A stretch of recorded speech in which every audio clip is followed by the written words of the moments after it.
Hello, my name is Sekit, and we are playing FTB Plexiglass Mountain. And we're out here by the Botania setup because I want to do a couple things from Botania to get ready to do the big build. The first of which is a rod of the terra firma. That's not too bad. It's just some runes, a pasture seed, and some terra steel. The runes we make on the runic altar. The pasture seeds, you can get those just from grass in your mana pool. The central component is a rod of the lands, which is just, a living wood twig. That is a living wood twig, right? Yeah. New skin on a lot of this stuff. I don't recognize it. They look good. Another thing I want from Botany is this ring of magnetization. There's a, little bit of a rabbit hole to go through to make it, but it's not that bad. So where I want to build is kind of inconvenient. I want to build here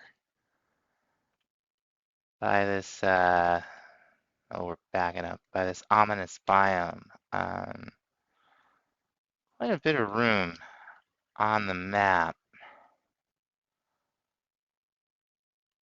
I think we may want to be all the way down at this level. That's a lot of dirt to move. First thing we're going to do though is start chopping down trees. I got, since we have the creative spellbook, there's no reason not to do this. And the magnet will suck everything right towards us. We'll clean things up as fast as we can wander around. We're gonna need a lot of mana for this, so we're gonna make another everlasting guilty mana pool so we can make a creative mana tablet so we have infinite mana with us. Okay, so although we had endless mana over here, our Elven Mana Spreader was not quick enough to keep the items from despawning, so that's embarrassing. I should have considered that. So we just put 8 mana pools down, and maybe they will stay full, maybe not, but we should get our everlasting guilty mana pool. Very good.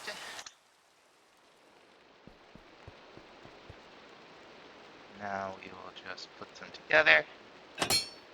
One creative mana tablet.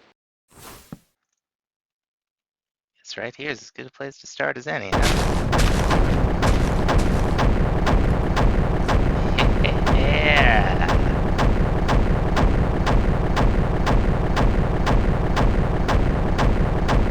All right. Let's keep going. Normally this would cost a ton of mana, but we now have infinite mana, so that's good. Okay, it's not quite enough to take this down. Oh, hello.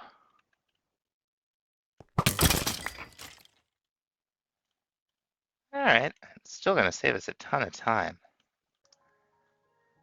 Sometimes, even in modded, the old ways are the best ways.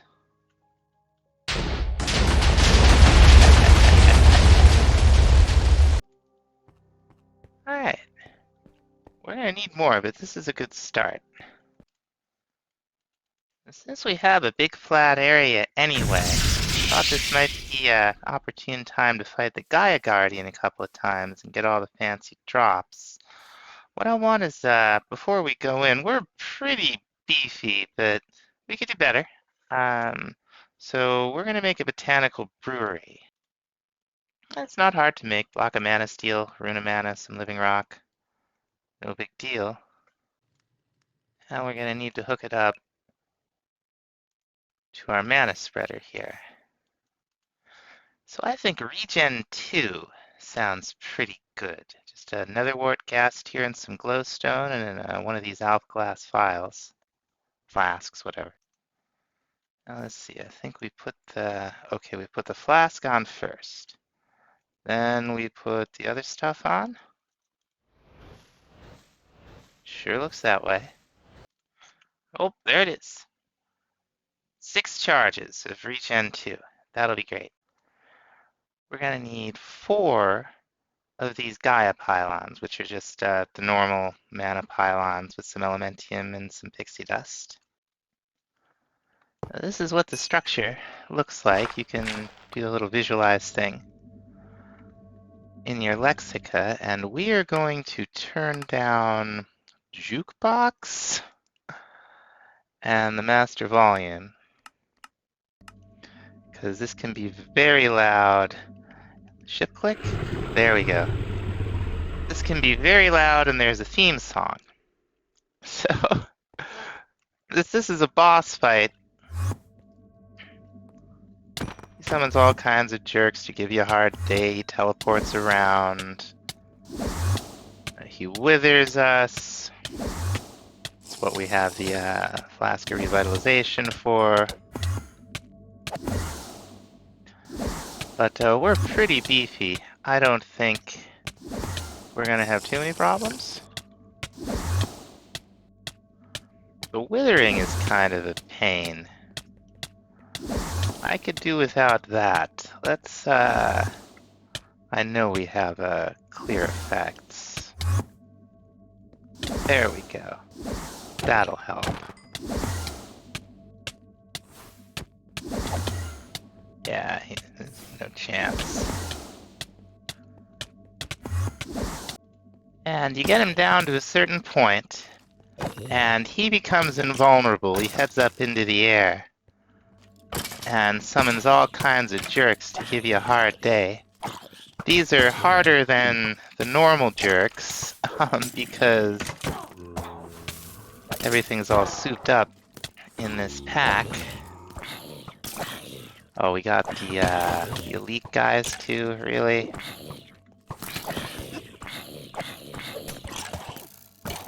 Anyway, you deal with all this, and he comes down, and you finish him off. There we go. I don't know if I caught that on camera or not. I can see the Gaia ingots, the Gaia things, whatever. Oh, for crying out loud, really? Let me deal with this guy. Okay. Let's see, we got a bunch of... Okay, that's what we're looking for, Gaia spirits.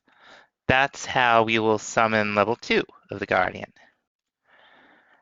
Now the way you summon them is you make some of these Gaia spirit ingots. And we're going to want to fight this guy a bunch of times. So this time around it's the same idea. It's just harder. Not that much harder, honestly. But definitely harder. You get like wither skeletons and stuff in the jerk supply. But he's not that bad, and I added some amplified healing to our spell effects spell. So it's not quite like killing in creative, but it's kind of close, honestly. Any breakfast here? Hey buddy, you want some bacon? Legs? Yeah?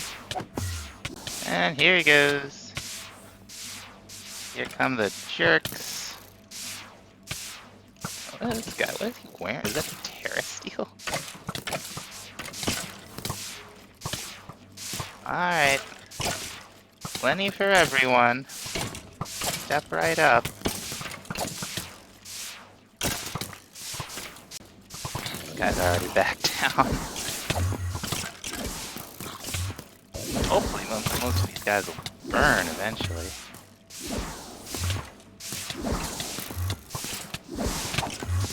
Definitely. Whoops. That was talented.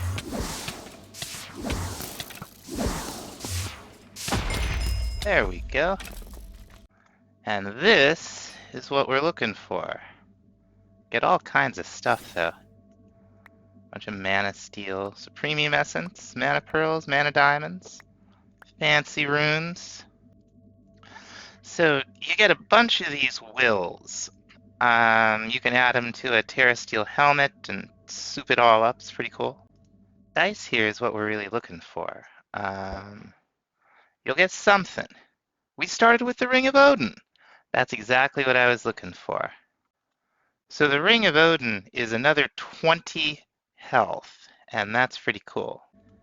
Now we are going to fight him a few more times to get some of the other stuff, but Ring of Odin, not bad. Let's see what we got. Okay, Fruit of Griselda. That's like food forever. We wanted it. Ring of Loki. This one makes you jump around. It's interesting. And Ring of Thor, Ring of Thor, Ring of Thor. This makes you like super strong. All right, next thing, we're gonna bust out our old exchanging gadget. We're gonna learn us some grass so that we can see where this biome begins and ends.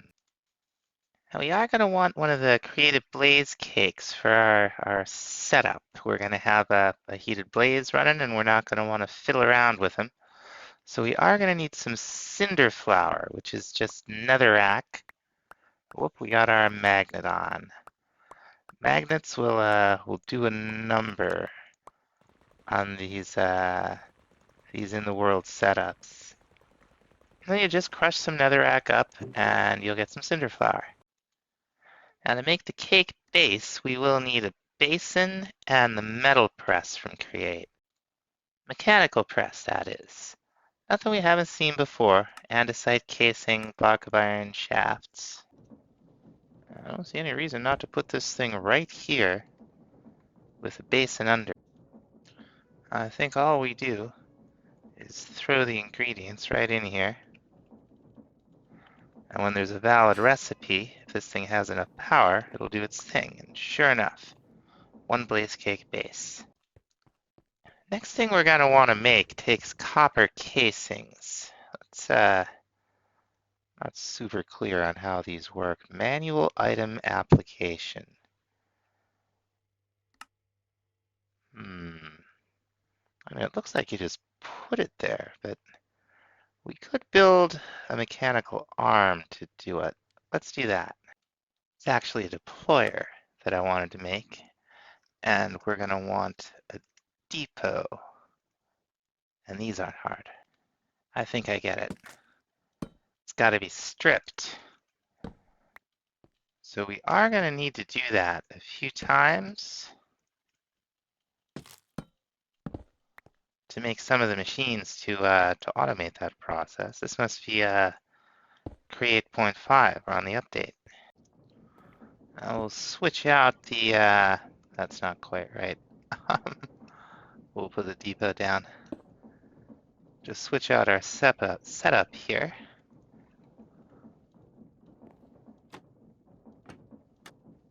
There we go. I'm gonna put, I guess they'll all need to be stripped, won't they? Now we can program in a recipe for a spout. And put our depot down and our blaze cake base on top of it and our spout right here. I don't think these need rotational force. Now I don't know if our basic mechanical pipes will, oh, looks like they like it. Let's give it a try. Yep, one blaze cake. And if we throw it in our smithing table, we get the creative blaze cake. That'll allow us to run one of those blazes in a blaze burner forever. Now the first thing I want to think about out here is a chocolate factory, and we're going to kind of do this backwards. We're going to look at the end product, right? Okay, that's a mechanical press and a basin. Okay, we're going to want to be feeding into the basin. So what we're going to want, if we're going to do this in the world, is an item drain. And we're going to need some of the create pipes. Let's make a recipe for fluid pipes And for the smart pipes, the fluid pipes seem easy enough. What about the smart pipes? What do they entail? Okay, so just a brass sheet and an electron tube. Not bad. So let's see. We have our pipe right here, our drain here, and we're going to want to spout up above it. Right? Right. Now into this spout, we're going to want to be sending liquid chocolate. Now to actually make the chocolate, we're going to need a mixer, and that's easy enough.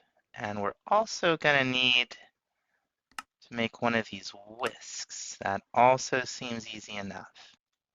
We will also need a mechanical pump to move some of this liquid along through the create pipes.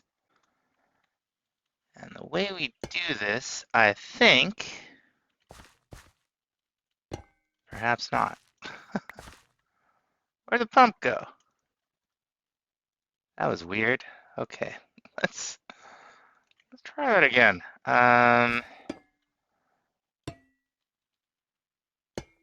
There we go.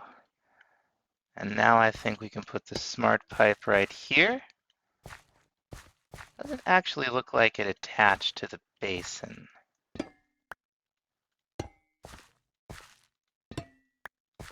Well, I don't think that will actually be fine. So let's move this one more back.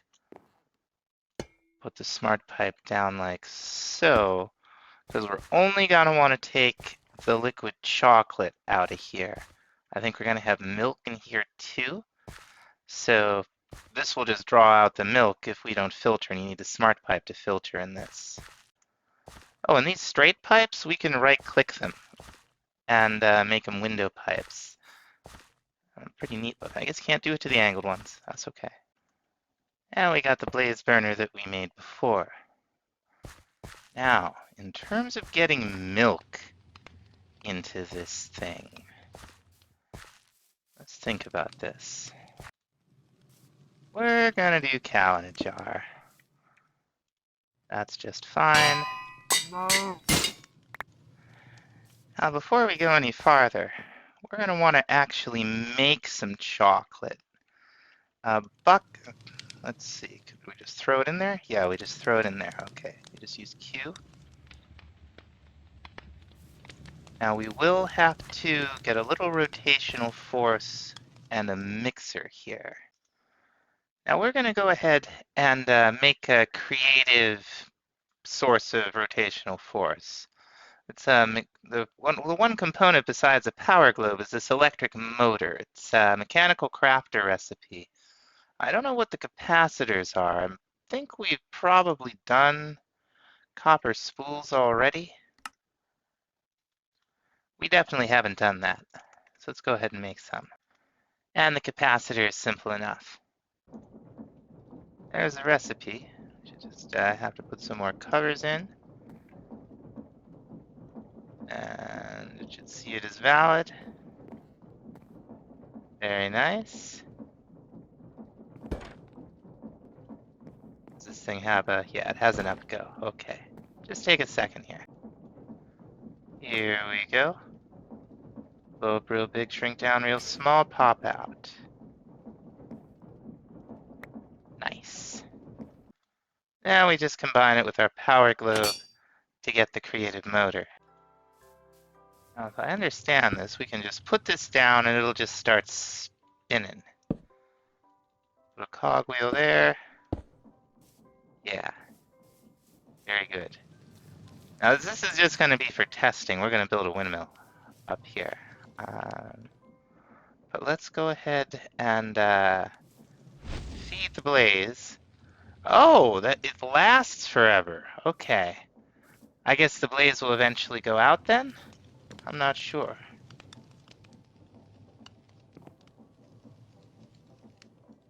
Do we need this thing to spin faster? Let's try speeding it up. Oh, yeah. It was definitely a speed issue. Cool. So that finish up eventually. Give us a little chocolate. We're gonna bucket it right out and put this in as a filter. And with that one bucket of chocolate, I think that's gonna be it for this time. We got a lot more work, a lot more figuring things out to do with this setup. And of course, we're gonna have to figure out how to power it, but that's gonna happen in the next episode. So thanks so much for watching. We'll see you next time. Bye-bye.